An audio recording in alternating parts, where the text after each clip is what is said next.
Hello everybody, Treno here, and welcome back to the Le Royale dev server. And today we're going to be taking a look at an Indian tank, and this is going to be coming to the British tech tree at 8.0. Unfortunately, it's going to be a premium tank, so you can only buy it with Golden Eagles, 8,560 Golden Eagles. And this is a variant of the British Vickers tank. So if you go to the Vickers Mark 1, take a look at that, and then we skip back to the VJ-Enter. As you can see, they are pretty similar looking tanks.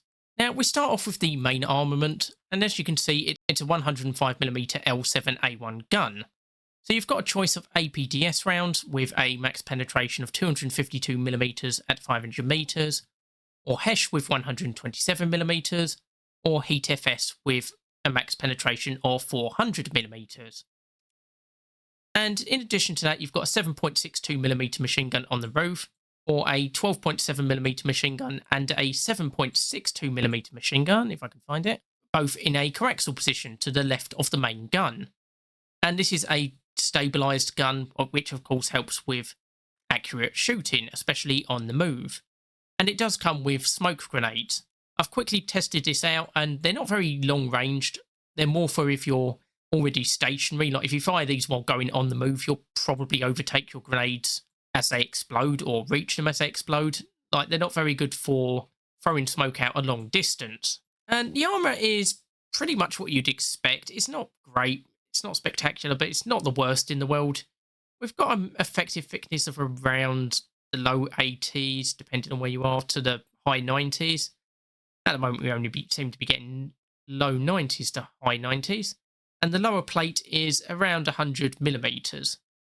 Mantlet is about 80mm, though it's cast armour and it is a bit finicky in different places. But you're getting an effective thickness there of about 83, 84, 100mm in some areas. And if you go to the sides, obviously very thin, only 30mm for the side of the hull, 40 for the side of the turret. Turret rear is 40mm, so you've got this bit here which is 60. And then the actual hull itself is only about 20mm thick at the rear. In fact, the roof armour is thicker than the rear armour at 25mm. And moving on to the engine, we've got a 942 horsepower engine. And if we move to the transmission, the top speed isn't great. It's only 33 miles per hour on 6 gears. And backwards, it's only 7.7 miles per hour on 2 gears. And then lastly, we have the crew, which is a driver, loader, commander, and gunner. And we're just going to take it out for a quick test drive. I did test this earlier, and the gun is able to take out pretty much any enemy target, especially with APDS. We're taking out the IT-1, take out this T-62 in a second. Like, this is able to one-shot most vehicles, or at least do heavy damage to them.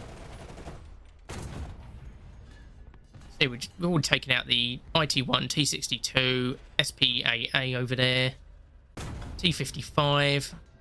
T-10 might be a bit of a hard target just because of the distance.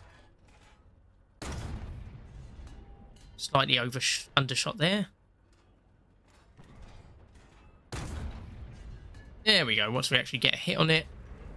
And there's a T-90 over there, which I did manage to one-shot earlier. Whether I'll be able to replicate that.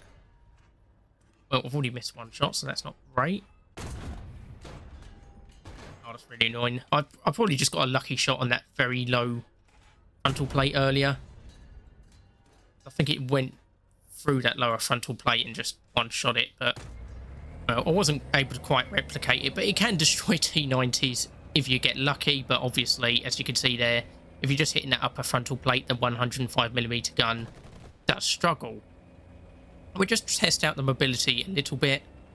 There's your smoke grenades. As you can see, we've basically reached it. So if you're relying on these to make a path of smoke quite a bit in front of you, that's just not going to happen.